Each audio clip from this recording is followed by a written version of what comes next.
teacher from my research. She's a Muslim teacher. She said that when she started at the school, she was very frustrated, always yelling, screaming at the kids, wanting them to behave. She said they were out of control. And she realized, well, that wasn't working, so therefore necessity driving ingenuity. She said they were only interested in singing all these crazy Jamaican songs with all the cussing in it. And she said that music was so anathema to who she was, her conservative values. She said one day she went home and she spent the next couple of months learning the lyrics to all those crazy songs. And she said one day she came into the classroom and while they were singing, she started busting out the lyrics and they were like, "Miss, what are you doing?"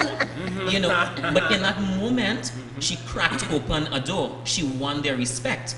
And so now at the beginning of each of her classes, they spend like a little 2-3 minutes, they play the music, they dance up, they sing, and then she said, "We've done your thing, now you do my thing." And then they switched to her work, and she said their grades went up. The point where she was saying, these kids are not stupid. She said, look what they, now mind you, in other classes, they were not responding that way. So it indicates to me that students absolutely have agency, even when they're indicating a kind of oppositionality in the school space.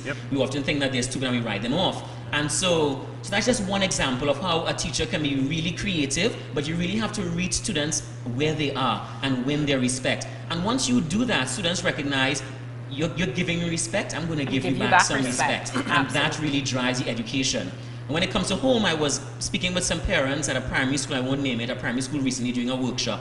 And I was telling parents, I said, I was really perturbed when the Prime Minister called our children monsters, because what was missing from that statement was that we in society, we create those monsters. Children are not born monsters.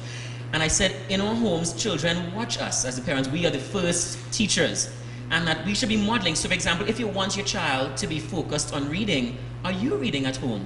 Do you have a little mini library at home? So if your child is seeing you reading at home, the child will be encouraged to read as well. Are you making education fun? When the child comes home, are you like, "Hi, welcome home, honey, where's your homework today?" And you're diving in it together. And I'm like, if it seems like a chore and laborious to you and you're giving that energy to the child will inherit that kind of energy. And that's something really simple I think that parents can do. Yes, I absolutely 100%.